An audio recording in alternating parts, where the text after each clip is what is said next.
एक बार कंस रथ हाँक रहा था। वसुदेव और देवकी को विवाह के दौरान रथ में हाँक करके ले जा रहा था। तो ऊपर से आकाशवाणी हुई, पथि परगृहम कंसा मावास्या शरीर वाक अस्यास्मामष्टम गर्भो हंतायाम बहसे बुधा।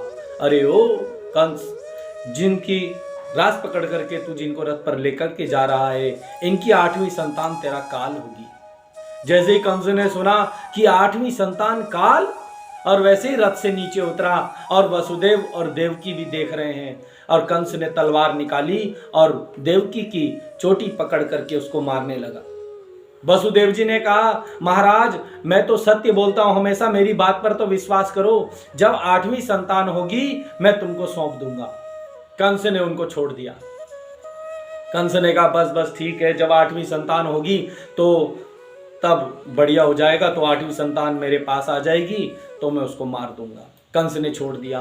वो तो नारद जी थे बीच में। नारद जी गए कंस के पास, 8 रेखाएं खींची। नारद जी ने कहा, 1 से गिनवाया, 1 2 3 4 5 6 7 8 8 7 6 5 4 3 2 1।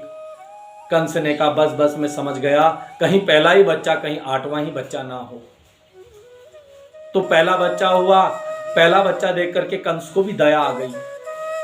जब दया आ गई, जब नारद जी ने सारी कहानी कंस को बताई, कंस ने पहला बच्चा मंगवाया, उसको शिला पर पटक दिया। दूसरा बच्चा मंगवाया, उसको भी शिला पर पटक दिया। ऐसे करते करते कंस ने वसुदेव और देवकी के 6 बच्चों की हत्या कर दी। लेकिन आज इस कलयुग में लोग अपने गर्भ पर परीक्षण करवा रहे हैं, लड़की है कि लड़का, और लड़की अगर गर्भ में है तो उसको वही मरवा दे रहे हैं, वही कटवा दे रहे हैं। अरे कंस को तो अधम से अधम रखा गया है। कम से कम कंस ने मौका तो दिया उन बच्चों को पैदा होने का, लेकिन कलयुग के माँ बाप उन बच्चों को पैदा भी नहीं होने दे रहे हैं। वो पेट गर्भ के अंदर ही परीक्षण करवा रहे हैं, लड़की है कि लड़का, और लड़की है तो उसको वहीं पर मरवा दे रहे हैं, कटवा दे रहे हैं। कंस को तो अधम से अधम रखा गया है। भागवत काल में कभी ऐसी कल्पना नहीं की होगी कि कलयुग के माँ बाप इतने बदतर होंगे, कलयुग के लोग इतने बदतर होंगे, कंस से भी बदतर होंगे, जो अपने गर्भ में ही अपने बच्चों को मरवा देंगे। तो यही तो पाप है, और क्या पाप है। ऐसे घोर कलयुग आता जाएगा, आता वो आ ही रहा है आपके सामने। देखिए कितने लोग परीक्षण करवा रहे हैं, लड़की है तो उसको गर्भ पे ही मरवा दे रहे हैं। कंस ने तो कम से कम मौका दिया था उन बच्चों को पैदा होने का।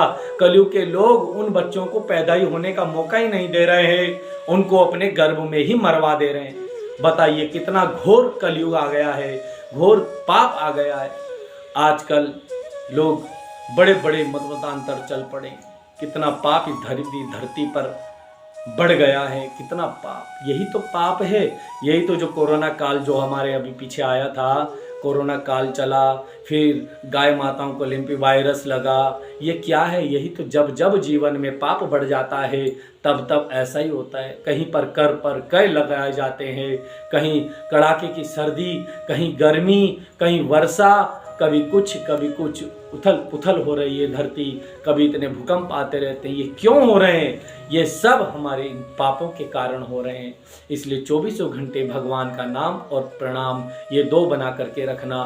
कलियुग केवल नाम आधारा, कलयुग में केवल नाम आधारा, एक भगवान का नाम और दूसरा प्रणाम, ये 2 ही तो है, बाकी कुछ नहीं है। नाम और प्रणाम यही तो है महिमा। जय जय श्री राधे श्याम।